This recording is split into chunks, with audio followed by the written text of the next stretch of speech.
According to the South Korean government, both the North and the South have agreed to come together on March 29 to discuss high-level talks that will take place in April. So essentially the two sides are going to get together on the line, the border between the two countries, and discuss, set out the plan for what's going to be talked about at this further meeting. And this is a positive step to try to see the two sides come together and discuss, you know, the issues that remain between the two countries.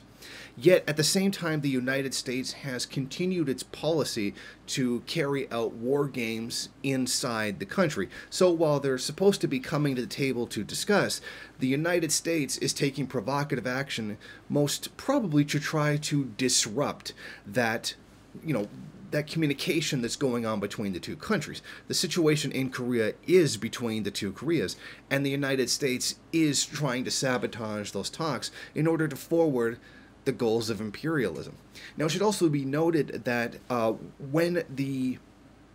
as these drills are being taken place, the U.S. military did talk about practicing an evacuation of the families of U.S. soldiers inside the South. Now, they refuse to give any particular details, but this is a drill that they say they do once in a while, and it speaks very much to what might be going on inside of the country.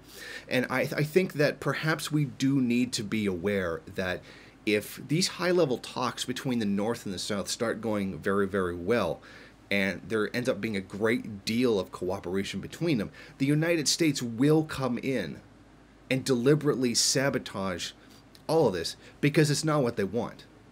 The U.S. doesn't want peace between the North and the South. They want the North destroyed so they can capture their resources, access to markets, cheap labor, etc.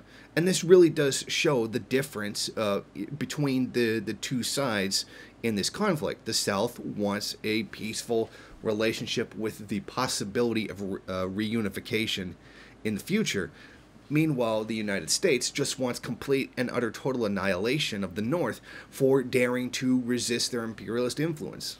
The DPRK has made it very clear that they are going to take their own path. They're going to forward the Juche principle, the Songan principle, and, you know, self-determination. They're going to blaze their own path, and they will defend their right to their self-determination at, frankly, any cost, and are willing to suffer any great deal of hardships.